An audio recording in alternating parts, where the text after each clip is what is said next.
Welcome to this edition of the Head to Head Podcast. I'm your host, Cam McKinney. This is episode number 52 of the Head to Head Podcast. And in this edition of the podcast, I'm going to be talking all things about the Anthony Davis trade to the Los Angeles Lakers. So the move finally happened months and months after speculation. Anthony Davis is finally a Laker. And this move to me is so interesting because the non-move almost destroyed both organizations. Since them not being able to make the trade at the trade deadline, both of their executives in charge are gone, and the organizations, well, things didn't work out for them in the end. Dell Demps, the former GM, fired, and Magic Johnson's weirdest step down in NBA history. But now Anthony Davis is finally a Los Angeles Lakers. The Lakers trade for the All-Star center with forward Brandon Ingram, point guard Lonzo Ball, and Josh Hart, point guard, and free first-round draft picks. So that's quite a nice haul for the new regime, David Griffin and the Pelicans. That's a nice haul considering you also got the number one overall pick, Zion Williamson. What does this mean for the Lakers moving forward? Yes, LeBron James and Anthony Davis are finally teammates, but what do they now have around them? There's now that inevitable talk of getting a third star and getting a big free, because that's what LeBron James usually likes to do. With Miami, he had Chris Bosh and Dwayne Wade. In Cleveland, he had Kevin Love and Kyrie Irving. Who will be the third wheel to LeBron and Anthony Davis?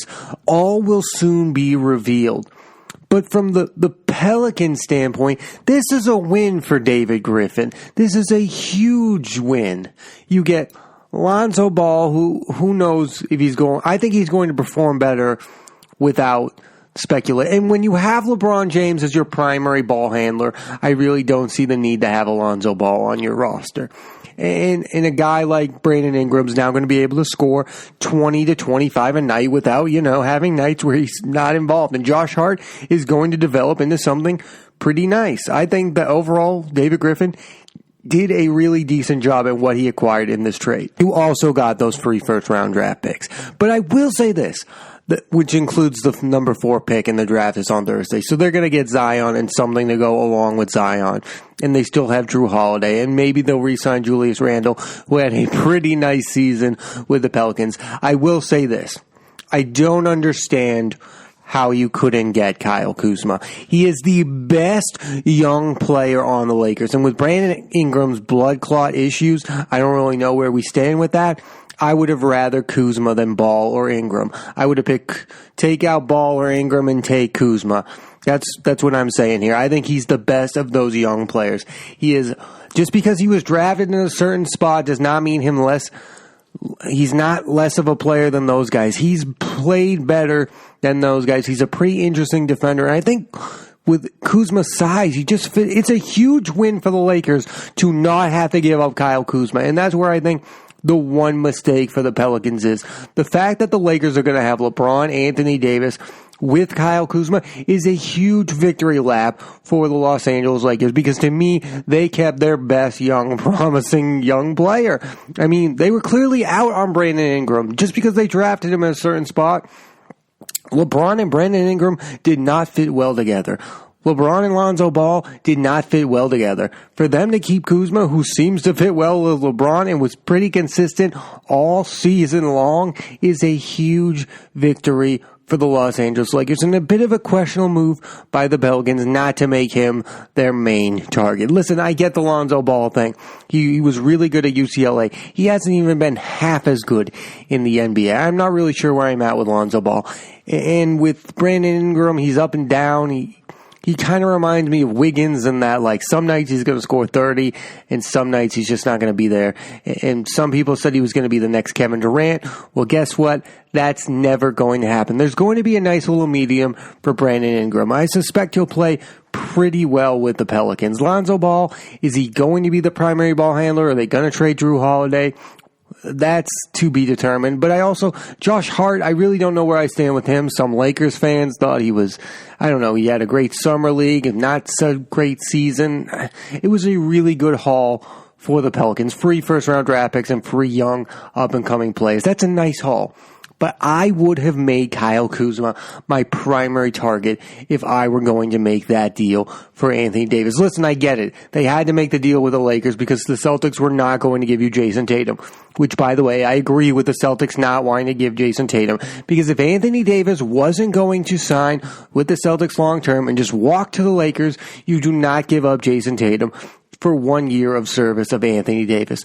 I'm sorry, Anthony Davis. No matter how great, even if you want a championship, it's not worth the 6 years you have with Jason Tatum or whatever. It's not worth risking your future for Anthony Davis to reject you down the line. The Raptors are in that, they were in a must-win now mode. I don't think the Celtics are quite in that, make that risky move that the Raptors did with Kawhi Leonard. I don't think the Celtics can make that kind of move right now with Anthony Davis. I will say one thing about this from the Lakers' point of view. I feel like we've seen this movie before with the Los Angeles Lakers. Let me take you back, 6 years ago when they acquired, I don't know, a guy named Dwight Howard? Remember that? That was about 7 years ago. They acquired Dwight Howard. They had a top 10 NBA talent at the time. I don't know. His name was Kobe Bryant. Kobe Bryant was around the age of 34. Who do I know on the Lakers that's around the age of 34? LeBron James. Dwight Howard was the face of a struggling team at the time. He was the face of his own team. I don't know, kind of like Anthony Davis was the face of the Pelicans, and he's not used to being number 2. And at the time, the Lakers were bringing in a new head coach by the name of Mike Brown. This time, the Lakers are bringing in a new head coach who struggled somewhere else too, Frank Vogel. Will these pieces fit together? This is a risk that the Lakers had to do. They had to make this trade. I understand it.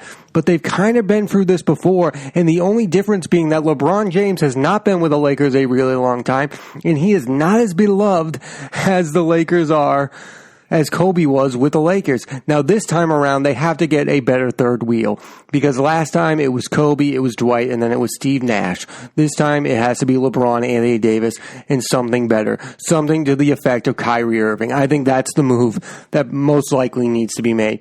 With all the new reports that the Brooklyn Nets are now probably not going to be in the Kevin Durant sweepstakes, and with the nonsense that they don't want Kyrie Irving as a solo act, I think Kyrie Irving has to let his ego aside and rejoin LeBron James and form a big three of Kyrie, Anthony Davis, and LeBron.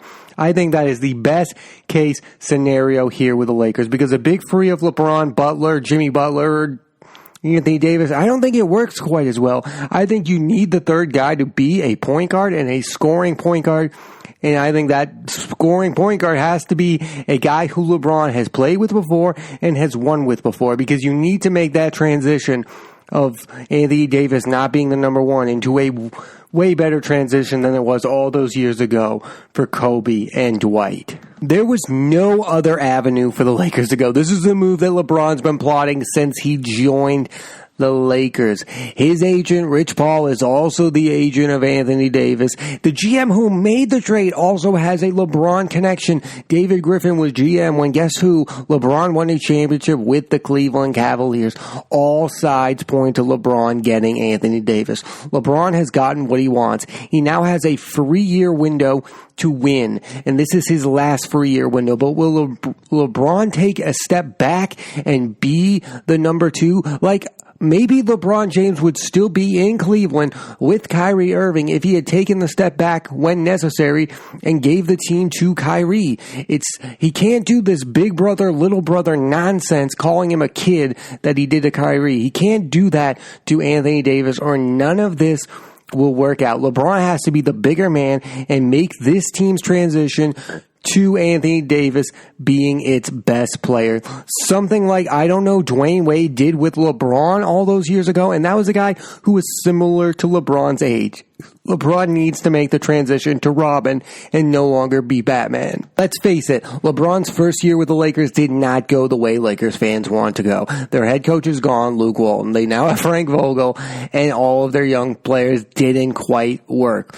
Now they get to reset button. LeBron gets the team that he probably wants. This time, put shooters around them. The Lakers better have a better offseason to fit around their superstars this time around, because the fact that LeBron James did not have shooters around him was maddening. And maybe this was the plan the whole time. Maybe it was, but Magic Johnson's not there anymore. And we shall see if this was the plan. But listen, LeBron got Anthony Davis to the Lakers. The Lakers got LeBron to the Lakers. This is the Lakers' free year opportunity to win a title and then to make that transition to Anthony Davis being their best player for a long period of time. But there are still questions in the air. Anthony Davis's long-term health is still a big factor in all of this. Aging big man, he might not age that well. He's a big man. Dwight Howard hasn't aged well since that trade to the Lakers and since he joined the Houston Rockets. He hasn't improved his game, and he's still playing, but he hasn't been that same guy. Will Anthony Davis improve as a player, or are his best days behind him? The Lakers are hoping not. The Lakers are hoping there's a championship window here. And the West is going to be wide open now that Klay Thompson's going to be out a year. Kevin Durant's probably going to be out a year.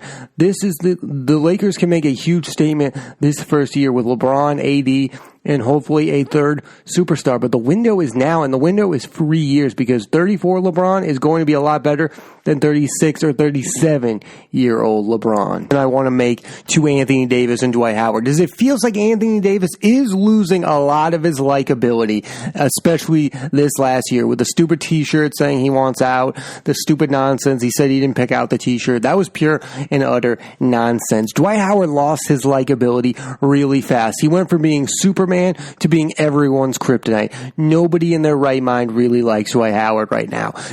Will Anthony Davis regain his likability, or will he continue to go down that path of beloved figure who had the strange eyebrows to being just that weirdo with the eyebrows who's just pure maddening? Because I don't even know if Anthony Davis cares about that, because if he wins, it won't matter. But if he goes down that path and his play doesn't increase, or if his play decreases, then guess what? We're not really into that. I feel like the Anthony Davis situation was caused by LeBron and Rich Paul. He was told, you have to act this way to get out of this place. That's fine. But he needs to go back to being a decent enough human being for fans to really get on board here. Because his last only playing fourth quarters, and I don't know, that whole situation was just messed up, and it nearly ruined both organizations. That's why I think this was a rare trade, that this even went down after what happened. And the only reason it went down is because Magic went AWOL, and David Griffin became the president of basketball ops for the Pelicans. Both teams got what they wanted. It wasn't pretty how they got there, but it will be pretty how I think they will both succeed in the end. I think this is a trade that works well for both sides, because now the Pelicans get a fresh start. Alvin Gentry gets a new star in Zion. He gets to maybe keep Drew Holiday, gets to develop Lonzo Ball, develop Brandon Ingram, develop Josh Hart, and he has free first-round draft picks to go along with it. The Pelicans could be a playoff team again as early as this season if Zion Williamson pays off. The rest of the world seems to think he will. I mean, you can never predict these things, but the Pelicans have given themselves a shot and a chance to have multiple opportunities to move on from the Anthony Davis era and go back to being about basketball, because it was a huge mess last season, the Anthony Davis scandal, if you will. Will he be moved? Won't he be moved? Will he play for them? Won't he play for them? Both of these teams get to move on from that. They both get what they want. LeBron gets Anthony Davis as his team. Even though the funny thing about LeBron James is whenever a superstar big man who averages 26 points or more joins his team, their scoring goes way down. So it's funny to me that LeBron James continually wants to play with big men. Chris Bosh gets there. He's 25 points a game. He's about 17 with Miami. Then Kevin Love goes there. He's 26. He's about 18 games with the Cavs. LeBron has never let a big man be the best player or the elite scorer that he was before he got there.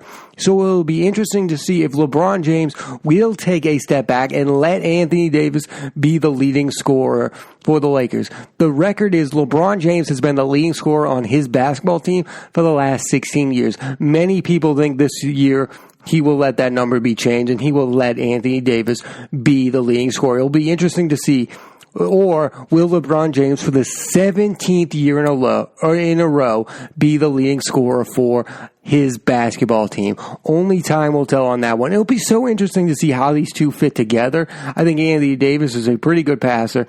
He's a pretty good shot blocker. He's not that tough on defense. But again, LeBron, big man. He's never elevated big men. He works better with guards like Dwayne Wade or Kyrie Irving. When those guys are his Robin. Can his number 2 best player be Anthony Davis? I think that's an interesting thing that not enough people are taking into account. How will these two fit? Again, LeBron James fit beautifully with Dwayne Wade and Kyrie Irving because they were guards and they could both score 20. Anthony Davis won't have as much control of the ball this time. And will LeBron James hand it to him in crunch time? Again, this is going to be an interesting experiment for LeBron because it's a different kind of LeBron James teammate. Pelicans have some answers of their own. They have some questions of their own they have to answer. Like, will they bring Julius Randle back? Julius Randle is the guy they acquired from the Lakers. He scored 21 points a game for them last season. He played his heart out without Anthony Davis. And they also have Jahlil Okafor, who at times had moments. Will they bring those two back? Will they move in a new direction? Will Julius Randle, who's an unrestricted free agent, Will he get a big deal from the Pelicans, or will he go to his third team already? Listen, I think Julius Randle is a really decent player. I don't know how well they think he's going to fit with Zion. I don't know if those two can coexist, so maybe the Pelicans will just move on from him. That's fine. But will they move on from Jrue Holiday, who balled out against the Portland Trail Blazers just a year ago and eliminated them in 4 straight games with Rajon Rondo?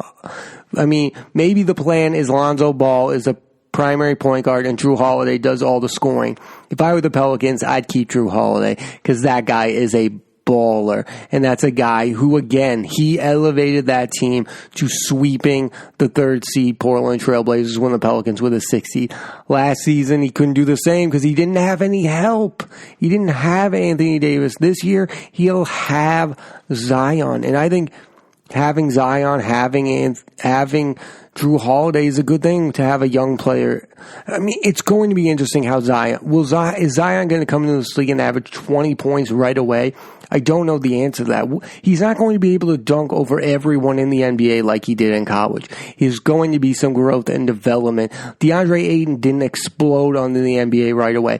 Trae Young had a down first half and then was insane the second half. I mean, again, not all of these guys are right away explosive in what they're going to be. There's going to be some growth and development for Zion Williamson. It's just going to be weird to see how quickly that's going to be. Is he right away going to be an all-star level talent like so many people are expecting him to be? I think he's going to be entertaining. Is he going to be Luka Doncic, or is he going to be more like Trae Young? I think we all agree at some point we're going to see Zion explode onto the scene. I think it's interesting to see that it's in the New Orleans market. People are still going to be as excited. I wanted him to be a Knick, if we're going to be honest. I think that would have been great for basketball at Madison Square Garden to have Zion Williamson dunking over people and elevating that franchise because they need someone like that. The Pelicans kind of had their shot with Anthony Davis, and guess what? It didn't really work out. They have a second shot with Zion Williamson. Is he going to want to be a Pelican? Like, they're going to have the same issue down the road with Zion. Long term, is Zion Williamson, if he becomes a superstar, going to want to be a Pelican? Well, maybe with David Griffin, he's going to create a more stable organization. Because the truth is, other than Jrue Holiday, Anthony Davis doesn't have a lot of great teammates to look back on and say, I played with a great caliber of talent. Will David Griffin make so? I mean, he's going to have a chance with Brandon Ingram, maybe even Lonzo Ball, to play with better players than even Anthony Davis ever got the chance to, and maybe even with Josh Hart. So maybe the Pelicans are growing into more of a stable organization for a young big man to grow and develop. Because the truth is, it looked like Anthony Davis and the Pelicans at one point looked like a stable organization, and all of a sudden they fired Monty Williams. They brought in Alvin Gentry, who hasn't been as good as Monty Williams, if we're being honest. But I like Alvin Gentry as a head coach. Alvin Gentry is getting a second chance at coaching an all-star big man. Will he make use of that? Again, will David Griffin, who's really the key holder here, will he make a more stable balanced franchise for a young big man to grow and develop, and more importantly, want to stay there. The Pelicans are going to have an interesting and exciting offseason. They could have the chance to be an eighth seed next year in the wild, wild west of the NBA. For both of these teams, the Lakers, the Pelicans, this move is just so fascinating on so many levels. LeBron gets what he wants. His hands are all over this trade. But also the fact that two executives had to pretty much lose their jobs for this trade to happen. Magic Johnson with a weird walk-off. Dell Demps being fired. David Griffin going to become the This trade would not have happened without David Griffin, because the Pelicans did not want to make trades with the Lakers. But guess what? David Griffin came in and said, I'm going to take the best offer. And I guess he said, listen, he got a sweet offer. The chance for Brandon Ingram to be an all-star is there. Lonzo Ball can still grow and develop. And Josh Hart, that's the wild card of this, but he could be a somewhat stable NBA player too, and free first-round draft picks. This trade works out for both sides. The Lakers get their star player that they wanted to go along with LeBron James and try to form a new dynasty, and the Pelicans get to start anew with a young, fresh-faced big man who doesn't resent them for being an unstable organization, because that's where Anthony Davis was with the Pelicans. Again, will Zion Williamson ever feel that way about the Pelicans? Only time will tell, but this trade works out beautifully for both organizations. The Lakers and Pelicans are on the rise in the Western Conference because of this move. Thanks again for listening to this edition of the Head to Head Podcast.